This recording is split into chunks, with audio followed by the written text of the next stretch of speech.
আসসালামু আলাইকুম, সুপ্রিয় দর্শক মণ্ডলী।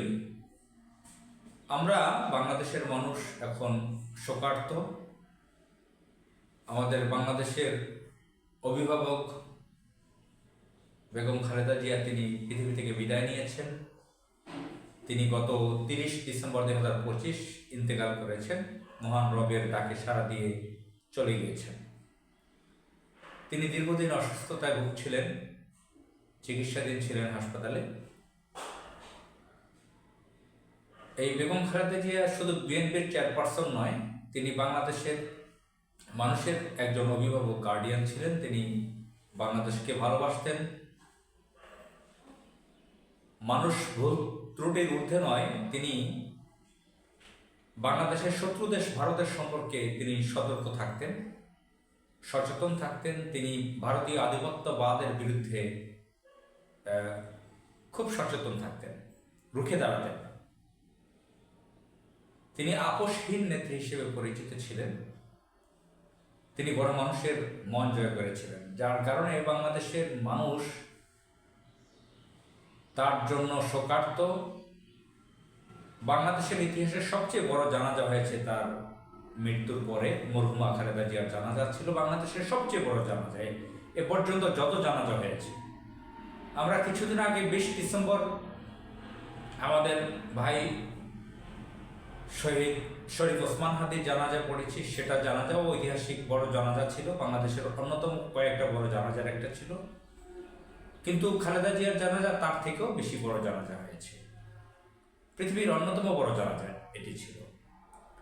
তো যাই হোক, সেই জানাজা, তার প্রতি মানুষের ভালোবাসা, সেদিকের আলোচনা যাচ্ছি না। সে বিষয়ের কথা বলেছি কয়েকবার, আরো বিভিন্ন সময় বলার চেষ্টা করবো ইনশাল্লাহ সামনে। এখন যে বিষয়টা নিয়ে কথা বলবো সেটা হচ্ছে আমাদের এই বেগম খালেদা জিয়া, আমাদের অভিভাবক, বাংলাদেশের সাবেক প্রধানমন্ত্রী, তাকে ভারতে স্লো পয়জনিং করেছে বলে আলোচনা আছে। ফ্যাসিস্ট শেখ হাসিনা যখন অবৈধ প্রধানমন্ত্রী ছিল, তাকে স্লো পয়জনিং করেছে বলে বেগম খালেদা জিয়ার পরিবারের সদস্যরাই অভিযোগ করেছেন, যেগুলো জাতীয় গণমাধ্যমে, পত্রপত্রিকায় আমি পড়েছি নিজে। এবং গতকাল আমি জানাজায় উপস্থিত থেকেছি। সেখানে বিএনপির স্থায়ী কমিটির সদস্য জনাব নজরুল ইসলাম খান, তিনি খালেদা জিয়ার জীবনী বায়োডাটা পড়ে শুনিয়েছেন এবং শেষ দিকে তিনি বলেছেন যে খালেদা জিয়ার মৃত্যুর দায় ফ্যাসিস্ট শেখ হাসিনা এড়াতে পারে না, কোট আনকোট। এটা বাংলাদেশের সকল গণমাধ্যম, বিদেশি গণমাধ্যমে প্রকাশিত হয়েছে। এই তার বক্তব্য। জনাব নজরুল ইসলাম খান বিএনপির পক্ষ থেকে যে খালেদা জিয়ার ব্যাপারে যে কথাটা শেষে বলেছেন তার জীবনী পাঠ করার পরে, এটা আমরা সকলে শুনেছি, গণমাধ্যমে এগুলো এসেছে। কোন কারণে তার দায়টা হচ্ছে যে এই ফ্যাসিস্ট শেখ হাসিনা অবৈধভাবে ক্ষমতা থাকাকালীন খালেদা জিয়াকে বন্দী করে রাখা হয়েছিল দীর্ঘ বছর, এবং বন্দী অবস্থায় তিনি সরকারি বেসরকারি হাসপাতালে চিকিৎসাধীন ছিলেন। আপনারা জানেন, যারা সরকারে থাকে, রাষ্ট্র ক্ষমতায় থাকে, তারা কি কি করতে পারে। আর এই আওয়ামী লীগ সন্ত্রাসী বাহিনী, যাদেরকে অনেকে রাজনৈতিক দল বলতে চায়, মূলত তারা তো রাজনৈতিক দল না, একটি সন্ত্রাসী সংগঠন। তো যত বড় সন্ত্রাসী সংগঠন হোক না কেন, তাদের নিজেদের অনেক কাজ করে দিতে হয় না। যেটা ভারত যেহেতু তাদের প্রভু দেশ, ভারতের এজেন্ট হিসেবে কাজ করে। ভারত বাংলাদেশকে, মুসলিম দেশ, তারা সহ্যই করতে পারে না। বাংলাদেশে তাদের এজেন্ট গোষ্ঠী আওয়ামী লীগকে তারা সন্ত্রাসী একটি সংগঠন হিসেবে তৈরি করে রেখেছে। তো ভারতের এজেন্সি দিয়ে, বিভিন্ন স্পাই দিয়ে, বিভিন্ন এজেন্ট দিয়ে, দালাল দিয়ে অনেক ঘটনা ঘটিয়ে দেয় বাংলাদেশে। অনেক মানুষকে মেরে ফেলে, তারা সরাসরি গুলি করে মেরে ফেলে, স্লো পয়জনিং করে মারে। যাদেরকে দেখা যায় সম্ভাবনাময় নেতা, যারা দেশপ্রেমিক। শহীদ প্রেসিডেন্ট জিয়াউর রহমানকে ভারতীয় ষড়যন্ত্রে তিনি হত্যার শিকার হন। বাংলাদেশের সচেতন নাগরিক সেটাই জানেন। খালেদা জিয়ার ছোট সন্তান জনাব আরাফাত রহমান কোকো মালয়েশিয়ায় ইন্তেকাল করেন। এর পিছনেও তার এই ষড়যন্ত্র থাকতে পারে, ভারতীয়দের হাত থাকতে পারে। এবং বেগম খালেদা জিয়ার লিভার সিরোসিস হয়েছে, তার লিভারে যে সংক্রমণ হয়েছে, আমরা এই যে পিনাকি ভট্টাচার্য নিজেই একজন ডাক্তার। পিনাকি ভট্টাচার্যের নাম শুনলে অনেকের গা জ্বলে ওঠে। তো তিনি তো অনেক কন্টেন্ট ক্রিয়েটর হিসেবেও পরিচিত, তিনি একজন রাজনৈতিক বিশ্লেষক হিসেবে, একজন একজন কি বলে এটাকে, একজন প্রতিবাদী ব্যক্তি হিসেবে তিনি পরিচিত, একজন বিপ্লবী ব্যক্তি হিসেবে পরিচিত। তো যারা আওয়ামী লীগ ঘরানার যারা দিল্লির এজেন্ট তাকে বিভিন্ন নেতিবাচকভাবে উপস্থাপন করছে। এখন পর্যন্ত যা মনে হচ্ছে পিনাকি ভট্টাচার্য একজন দেশপ্রেমিক মানুষ। তিনিও এটা এপিসোড করেছেন, একটা কন্টেন্ট তৈরি করেছেন খালেদা জিয়ার এই লিভার সিরোসিসের ব্যাপারটা নিয়ে। আপনারা শুনে থাকতে পারেন। এই লিভারের যে সংক্রমণটা হয়েছে, এটা তিনি যে পিজি হাসপাতালে বিএসএমএমইউতে ছিলেন খালেদা জিয়া, সেই সময় হয়তো বা ভারতীয় এজেন্সির লোকেরা তাকে স্লো পয়জনিং করেছে, যার জন্য তার লিভারটা নষ্ট হয়ে গেছে।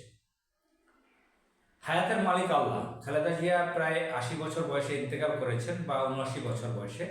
আপনারা জানেন তার বড় বোন এখন পর্যন্ত জীবিত আছেন, সুস্থ আছেন, ফিট আছেন, সুস্থ চলাফেরা করতে পারেন, সেলিনা ইসলাম। বড় বোন বলতে তার বড় বয়সে তার একদম বড় বোন যেটা খুরশিদ জাহান হক চকলেট, তিনি তো ইন্তেকাল করেছেন অনেক আগে। তার মেজ বোন যিনি তার বড়, তিনি এখন পর্যন্ত সুস্থ আছেন। খালেদা জিয়া মাঝখানে তিনি পৃথিবী থেকে বিদায় নিলেন লিভার সিরোসিস হয়ে, এবং অন্যান্য বিভিন্ন সংক্রমণ ছড়িয়ে পড়ে। তো যাই হোক, আমরা চাই খালেদা জিয়ার এই যে তার লিভারের যে সমস্যা বা অন্যান্য যে সমস্যা, তার মেডিকেল টিম অবশ্যই সেগুলো জানে কোথায় কোথায় কী সমস্যা ছিল। তার মেডিকেল টিমের উচিত ছিল, বা এখন তারা রেখেছেও কিনা জানি না, খালেদা জিয়ার চিকিৎসার সময় তার এইসব ব্যাপার টেস্টের জন্য, ডিএনএ টেস্টের জন্য বা মেডিকেলে প্রমাণ করার জন্য, টেস্টের জন্য তার কোনো ডকুমেন্ট রেখেছে কিনা, কোনো পদার্থ যেগুলো ল্যাবে টেস্ট করতে হবে, শারীরিক বিভিন্ন বিষয়ে তথ্য জানার জন্য যে ডকুমেন্টগুলো রাখতে হয়, যে এভিডেন্স দরকার হয়, সেগুলো মেডিকেল টিম রেখেছে কিনা জানি না, তবে এটা রাখার প্রয়োজন ছিল, হয়তো বা রেখেছে। আমরা চাই এটার সুষ্ঠু তদন্ত হোক। এখানে ভারতের হাত রয়েছে কিনা আমাদের এই খালেদা জিয়াকে মেরে ফেলার জন্য, বাংলাদেশের সাবেক প্রধানমন্ত্রীকে, এটা খুব ভালোভাবে তদন্ত হওয়া দরকার। শুধু খালেদা জিয়ার একার বিষয় নয়, আমাদের বাংলাদেশের সচেতন মানুষ মনে করে, বা বাংলাদেশের যারা বিপ্লবী, যারা বাংলাদেশকে ভালোবাসে, যারা বাংলাদেশের স্বাধীনতা সার্বভৌমত্বর পক্ষে কাজ করে, ভারতীয় আধিপত্যবাদের বিরুদ্ধে রুখে দাঁড়ায়, তাদেরকে বিভিন্নভাবে মেরে ফেলে। কখনো জেলের মধ্যে মেরে ফেলে, কখনো গুম করে, কখনো স্লো পয়জনিং করে, কখনো বিচারিক জুডিশিয়াল কিলিংয়ের মাধ্যমে। তারা তাদের এজেন্ট আওয়ামী লীগকে রাষ্ট্র ক্ষমতায় বসিয়ে আমেরিকানদেরকে সাথে নিয়ে, ইউরোপীয় ইউনিয়নকে সাথে নিয়ে তারা 1/11 ঘটিয়ে এই শেখ হাসিনা ফ্যাসিস্টকে ক্ষমতায় রেখে তারা তাদের স্বার্থগুলো, তাদের যে কাজ করা দরকার, বাংলাদেশের দেশপ্রেমিক মানুষদেরকে শেষ করে দিয়েছে। জামাত ইসলামের শীর্ষ বড় বড় নেতাদেরকে মেরে ফেলেছে জুডিশিয়াল কিলিংয়ের মাধ্যমে। বিএনপির স্থায়ী কমিটির সদস্য শহীদ সালাউদ্দিন কাদের চৌধুরীকে মেরে ফেলেছে। নাসিরউদ্দিন আহমদ পিন্টু জেলে মারা গিয়েছে। শহীদ ওসমান হাদি, তাকে গুলি করে মারা হয়েছে। এ ধরনের বহু উদাহরণ দেওয়া যাবে। আমাদের বর্ডারে প্রচুর লোককে প্রতি বছর মারে। কালকেও পত্রিকায় দেখলাম 35 জনকে মেরেছে বর্ডারে অল্প কিছু দিনের মধ্যে। তো যাই হোক, আমরা তদন্ত চাই আমাদের খালেদা জিয়াকে, এবং অন্যান্য রাজনীতিবিদ, বিপ্লবী যারা দার্শনিক আছে, যারা দেশকে ভালোবাসে, তাদেরকে ভারত কিভাবে মারে এবং চ্যানেলটা কিভাবে রক্ষা করে, কোন এজেন্সির মাধ্যমে কাজ করে, এ ব্যাপারে তাদের একটা ভালো তদন্ত হওয়া উচিত। আসসালামু আলাইকুম।